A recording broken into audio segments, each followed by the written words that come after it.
I've heard the magic word being mentioned today, so I'm going to ask every one of our panelists to talk about their definition of the word platform, which is to say, when you get some kind of communication and it seems interesting, what are you looking for next, and what do you consider a platform to be for an author?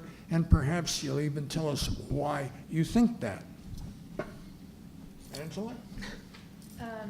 Okay. Your platform is your outreach into the community and the larger world. Your media relations, your following, your ability to get media attention. It's everything that you do to leave a footprint in the world, and everything that you've been doing to promote the book, because quite simply, publishers are not going to be promoting your book. They might promote it for a week, and then they're really looking for the people who have the ability to promote it all the time, because their book is a natural extension of what they do every day. So it's really your following, your footprint in the media, your ability to get people to pay attention to you. And to answer Shelley's question, why it's important, you can't sell a book without it these days, especially if it's nonfiction. And you need to be able to show the publisher how your book will distinguish itself from everything else that's out there. And it's your platform that shows them that you've already done it to some extent. Now, that's not saying there isn't the rare exception. I have sold books without platforms, but it gets harder with every day to sell that exceptional book. I concur with everything Angela said about nonfiction. I'll add a little bit about fiction. It's different. You're not expecting a fiction writer to have the same kind of platform as a nonfiction writer who is perhaps a professional in a field. So what I like to think of it as like the ammunition. What can I bring? What can I bring besides your manuscript to publishers that will make them want to take you on? And believe me, they care about it with fiction writers now too. Maybe it's some endorsements by well-known authors that you get in advance that I can use to say, hey, look, this person loved this book, this famous writer, or this famous person, and so therefore you should like it too. It could be past publications, prior books. Anything that I can think of to bring to the tables and put into my cover letter that I'm sending to publishers. So you have to, unfortunately, you have to think about that now as a writer. Like what can you, how can you make yourself more attractive to a publisher? Back in the day, I started my career in publicity, and back then, our job was to give the author the platform. It was the opposite. Some people would come in, and we got them on TV, and we got them radio interviews and newspaper interviews, and that was what made them famous. Now it's the opposite. They expect the author to bring all of that in. So that is a fact of life if you want to be published by a big house. As Angela said, I have also sold books by writers that didn't have some huge platform, but there was something else about what they'd written that was marketable. Okay. You want to have a shot at it? Well, all I can say is, indeed, I agree with you. The endorsements are also very helpful for selling foreign rights, especially if the author or the person who gives the endorsement is also published in foreign languages. Of course, selling a book on behalf of a Dutch publisher and the author has a great website, but it's all written in Dutch. It doesn't really help me a lot. But I am giving the foreign publishers that we work with at the agency a glimpse of the person behind the agency, which is me, rather than the persons behind the books. It's all about building confidence and building, showing who is behind the book. And I'm trying by building a website that gives a lot of information about the agency's activities to create this kind of confidence for foreign publishers, and hoping that they are more likely to look at the manuscript that I just sent them from France rather than this Spanish novel that they just received from a Spanish agent. So even though the platform doesn't work exactly the same, it is very important to have a presence online, specifically for me, because I'm based in Ojai, which is not known as the International Publishing Hub. Although you'd be surprised. I'm not the only one who lives there and who is involved in international publishing. But yeah, that was the one thing that when I moved to California was the first thing that I did, is start a website and have a visibility for people all around the world. Dana, what's platform to you? I like to tell authors that a platform, I mean, literally, like, we're on a platform here. Anything that raises you up above the fray and makes you visible to your audience. So I think it's really important to think about, who is your audience? Who are the people that are most likely to be buying this book and interested in this book? And then how do you get in front of them? Where are they? Where do they live online? What do they read? What do they watch? What do they listen to? How do you get into those places and become part of those communities and become recognized as someone who's an expert, who has something to say and to add to those conversations? So that's the way I kind of think of it, big picture. But specifically, I think it's also important, you can't do everything. And certain things are going to be easier for certain people than others. And a platform could be having a large online presence, having a lot of followers on social media. It could be having a really popular blog.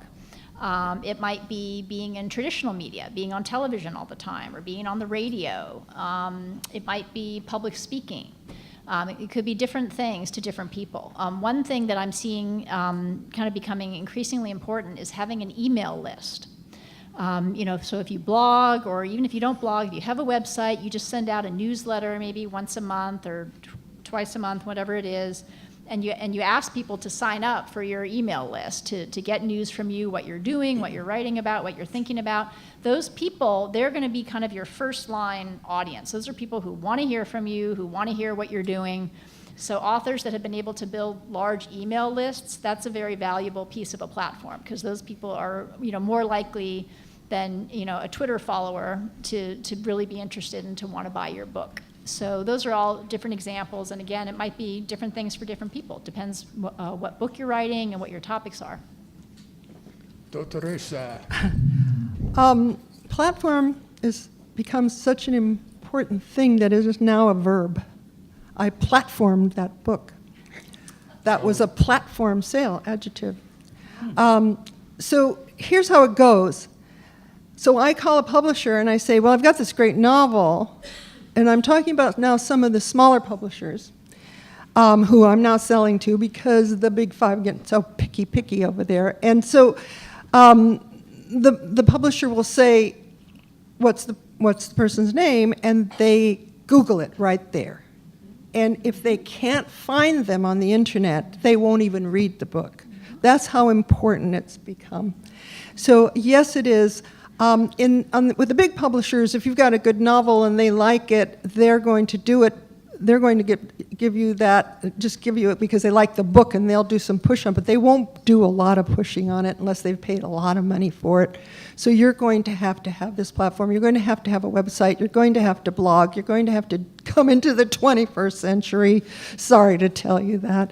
No, kicking and screaming. I had to give up a writer because she said, I'm not doing that. I don't text. I went, all right, if you don't, you're killing yourself right there. Well, she's self-published now. She's doing all that stuff, right? So it is very important that they can find you on the internet, especially nonfiction. Are you an expert in that field?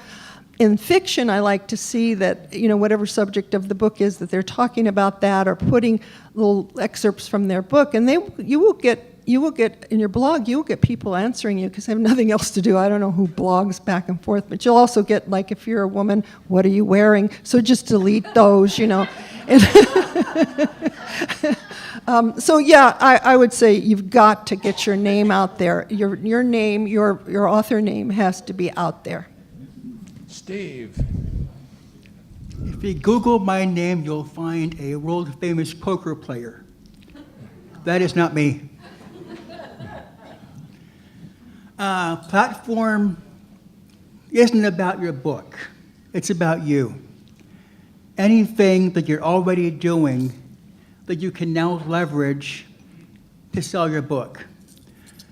I had this strange conversation at a conference last weekend in Kansas City with a writer who insisted that platform doesn't matter at all one bit for fiction. I could not disagree more. It is less so than for nonfiction, but it still matters. Don't you want to give yourself every advantage?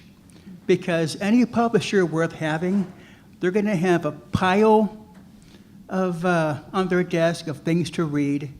Give them a reason to pick your book over somebody else's. This guy has social media. This guy doesn't. Website, no website. Email list, no email list. Who do you pick? Karen.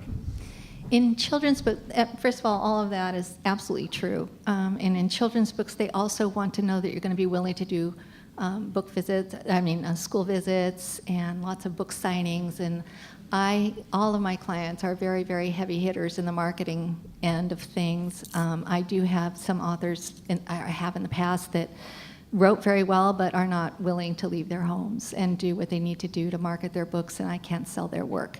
Now, on the other hand, my experience in the business has been all about luck, and just things have kind of gone my way, not necessarily planned, but just as an example of how you have to do everything you possibly can leaving absolutely no stone unturned to try to be successful. But that doesn't mean you're going to be successful. And you could also be a person who doesn't leave, or does leave stones unturned and be terribly successful. And one author that I took on that had 800,000 Twitter followers, that is in the business of publishing, I couldn't sell his picture book. Now, wouldn't you think any publisher would buy his book with 800,000 Twitter followers? And I couldn't sell his book, never did sell his book. So I've had lots of big things that were supposed to be huge, not be huge, and small things grow to be huge. So you just have to do everything you can, and you have to have a platform, you have to market yourself, you have to work really hard. And that's not for everybody. And so if it's not your nature to do that, I would say save yourself the trouble and get out of writing. If you're really, really impatient and want things to happen right away, I would say get out of writing. There's a lot of, I get a lot of emails from clients who say, if you have an entitlement attitude, get out of writing. If any of it is going to make you crazy, which personalities are different. Some people don't want to go out there and sell themselves, and I totally understand that. So then maybe don't write. But if you're going to be in writing, you got to give it everything you've got.